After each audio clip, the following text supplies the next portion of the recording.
La conférence des leaders de Yewwi Askan Wi, vous le savez, nous l'avons vécu ensemble. Nous sommes venus à Ziguinchor partager avec tous les responsables de Yewwi Askan Wi de la région de Ziguinchor des moments de communion, des moments de prière et des moments d'appréciation d'une situation politique que nous avons vécue et de laquelle ont eu cours les événements regrettables pour lesquels nous sommes venus aujourd'hui rendre visite à Bignona et à Ziguinchor à ces familles éprouvées mais dignes et debout. Vous le savez, le 17 dernier, la coalition Yewwi Askan Wi avait convié les Sénégalaises et les Sénégalais à une manifestation pacifique pour décrier la forfaiture du ministère de l'Intérieur et du Conseil constitutionnel concernant nos listes aux élections législatives. De cette situation, un drame innommable est vécu par des familles à Bignona, à Ziguinchor et à Dakar. Mais surtout, beaucoup de camarades, beaucoup de citoyens ont vécu, ont enduré des moments inoubliables de privation de liberté, mais surtout de torture. Et le mot n'est pas de trop. Les plus de 80 jeunes camarades et citoyens qui avaient été arrêtés, incarcérés, nous ont fait part des brimades et des sévices dont ils ont fait l'objet ou dont ils ont été victimes de la part des forces de défense et de sécurité. C'est honteux. C'est inacceptable. D'ailleurs, ils ont dû terminer leur rencontre avec la presse ce jour à Dakar et compter sur nous. Toutes leurs initiatives seront soutenues par la conférence des leaders parce que certains ont été maltraités, bastonnés et ils n'ont pas envie de laisser passer ou ils n'ont pas envie de supporter sans dénoncer. Ils n'ont pas envie d'accepter sans réagir. Nous sommes venus donc aujourd'hui dans la région de Ziguinchor communier avec des familles, avec des militants et des camarades. Ce furent des moments émouvants au cours desquels nous avons compris que être de la Casamance, c'est être très digne, c'est être très courageux, c'est être très endurant. C'est ce que nous avons retenu des mères et des pères, des oncles, des frères et des sœurs que nous avons rencontrés aujourd'hui. Bien sûr, ceux qui vont intervenir après moi reviendront dessus. Mais je veux dire que la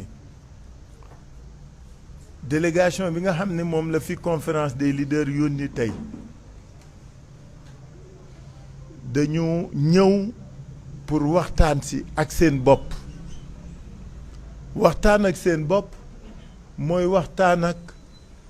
yaay, papa, jigéen, mag, càmmiñ, rakk, nijaay yu xale yi nga xam ne teg nañ leen liñ leen teg mooy dañu faat seen bakkan ñu ñëw mu am ñaari signification wala ñaari yëf yu ko wunda bu njëkk bi mooy du guleet fii ci région de Ziguinchor ci ay manifestations politiques ay bakkan di rot. Est-ce que nous devons laisser continuer ou perdurer une pareille situation?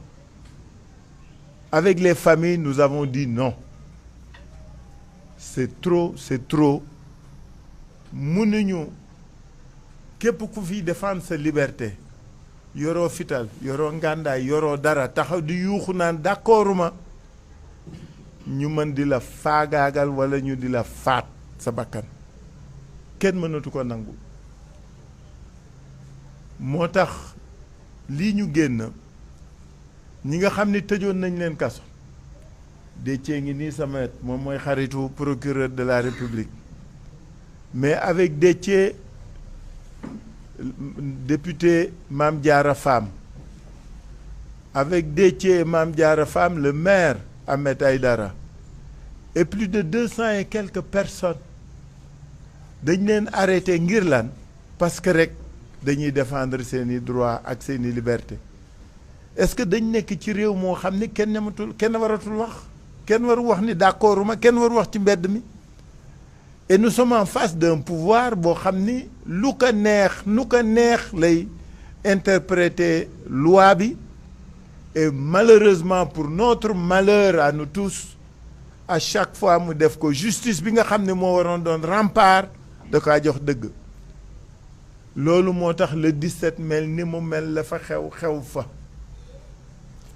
parce que su fekkoon ni ñu def le 8 la ñu def le 17 lii du ñu dal mais gor ak jullit am na loo xam ne soo ko bëggee teg du ko nangu. looloo fi indi woon le 17 moo fi doon indi le 29 moo tax tey ñu ñëw parce que région de Ziguinchor ci xeex boobu nga xam ni moom la ñuy xeex pour la consolidation de la démocratie, pour le raffermissement de nos droits, pour que l'expression populaire démocratique puisse être exercée. loolu moo wund ñu ñëw fii parce que bañ loolu ak bëggoon def looloo tax ñu dund liñ dund tey. Et Ziguinchor paye un lourd tribut. ñu ñëw tey dajeek ay njaboot ay wayjur ay jigéen ay papa ak yaay muy Bignona nga xam ne suñu jarbaat suñu doom suñu rakk suñu camarade Ablaye Diatta moom lañ fa faat bakkanam. li ci metti mooy que ni dañ ko faat ba pare te waa këram mun ñu fexe ba jot ci néew bi. mun ñu jot ci néew bi parce que li war nekk defaguñ ko. état bi li ko war mooy wax waa kër gi kii nga xam ni mooy xale boo xam ne dafa demoon rek pour exercer droit am à la manifester dañ ko faat lan moo ko faat kan moo ko faat nan lañ ko faate loolu dong nga la njaboot gi soxla ba léegi mënuñu ci jot. mooy li am aussi Ziguinchor ci way su juru Idrissa Goudiaby ak Ablaye Diatta wuute ñële xamaguñu lu rey seen doom mënuñu fexe ba jot ci néew bi. li ñuy laaj ci Idrissa Goudiaby la ñuy laaj si Ablaye parce que Idrissa dañ ko faat ba pare ni def nañu autopsie wax ni nii la faatoo njabootam ni leen ñun d'accord nañu suñu doom gaañu na mais li ngeen wax ni noonu lañ ko faatee ñi mu nekkaloon nee nañu du noonu la faatoo dañu bëgg ñu def contre-expertise depuis lors ñu doon bañ suñu teewaay tey nag moo doon wax ak njaboot yooyu ni leen ñun dañu ànd ak ñoom bokk ak ñoom jàppale leen di xeex ak ñoom pour que nañu faate seeni doom mën a leer. dañuy jàppale famille yu Ablaye Diatta dañuy jàppale famille yu Idrissa fële pour ñu def autopsie parce que waa kër gi njabootam xamaguñu lu ko rey ñu def autopsie su fekkee la ñu wax du noonu ñu def contre-expertise pour que au moins nit ñi xam lan moo ko rey fii autopsie bi ñu def wax li ñu wax kenn d'accordu ci dañ ni ñun dañuy def contre-expertise mais xam nga li dalal suñu xel mooy muy Bignona muy Ziguinchor bala ñoo wax njaboot yi ñoo waxal seen bopp ni ñoom su fa seeni doom doon toog ay weeri weer mën nañ ko muñ mën nañ ko xaar dañu bëgg xam lan moo rey seeni doom nan la seeni doom faatoo loolu sant yàlla la bu baax ça signifie quoi que lii xew Ziguinchor moo war dakk lii xew Dakar moo war dakk ku manifester ñu rey la ku fi manifester ñu rey la mais loolu moo war dakk c'est ça qui doit cesser et loolu la ñu nijaayu Idrissa wax tey loolu la ñu ay wayjuru Ablaye wax tey mu dalal suñu xel lool parce que nag daañu xam lan moo leen faat pour que ëllëg loolu bañ a teene ñu rafetlu loolu waxtaan ceeg ñoom gërëm leen sant leen ñun suñu camarades yi wax daañ ci continuer daañu def lépp li nga xam ni moom la ñu war pour que dëgg gi feeñ pour que ñu xam ñooñu lan moo leen faat ak kan moo leen faat bi ñu xëyee dañu demoon ziyaari imam Fansu Bodian bu Bignona muy suñu waajur di suñu kilifa bi nga xamee ni lay xew na Bignona dafa woo askan wi woo jullit yi woo ña fa nekk ñépp parce que dama leen fàtte wax sànq ne Bignona ba ñu toogee imam yaa ngi toog curé baa ngi toog c'est-à-dire toutes les autorités religieuses sont en phase avec la quête, les revendications, les exigences de la famille. Imam Fansu aussi ñaanal nañu dalloo na askanu Casamance ak Ziguinchor ak Bignona mais bëgg na dëgg gi feeñ ñoo ngi koy gërëm di ko sant imam Fansu Badian di ko ñaanal yàlla bàyyi ko suñu kanam tey loolu la ñu doxoon fii bëgg ngeen xam ne ñun li ñu tax jóg du suñu bopp askan wee ñu ñor askan wi nga xam ni gëm na ni élection yi ñu jëm incha allah dañuy gagné kooku amul doute maa leen wax jàpp leen ko tey dañuy am ndam ci kàttanu yàlla parce que ñii fi ne nekkuñu ci dëgg jëfewuñu dëgg doxaluñu dëgg gëmuñu dëgg ànduñoo dëgg te askan wi dëddu na leen yaakaar googu nga xam ni famille yeeg mbedd meeg ñépp wax nañ ñu ko moo tax ñu nit lu ñu mën lu ñu mënul daañu jéem pour que dëgg am ci lii nga xam ne moo fi xew loolu moo doon comprendre ngeen li doon suñu solo tànk yi comprendre ngeen liñ fi jële tey y a eu beaucoup d'émotions parce que li ñu dund moo ko tax li ñu mën daal jeexale mooy que ni famille yu Bignona ak Ziguinchor mais famille fu mu mënta doon désormais dans ce pays ci ay xeex démocratique lu fi amate rek daañu ko régler suñu bopp dootuñu tànqam lu dara dootuñu bàyyi dara dootuñu nangu dara je crois que c'est ça qui est important mais li tax nit ñi toll foofu mooy li ñu tànqe tey ci njaboot yi des familles outrées des familles blessées des familles meurtries des mamans qui n'arrivaient même plus à articuler des mots tellement elles avaient été atteintes dans leur chair parce que Moussa fàttali na ko léegi Ousmane Sonko moo ko waxoon waajur buy suul sa doom kenn ñaanu ko mais ñii gisuguñu sax ku ñuy suul dañu amagul ku ñuy suul alors looloo tax li ñu jëlee Ziguinchor tey muy début processus bu jëm kanam ci suñu attitude pour défendre li nga xam ne moom la askan wi di jànkonteel désormais ku ñu ko def rek ñu def la ko bëgguma wax moo olof bi nga xam ne rafetul du xam ngeen li mu bëgg a wax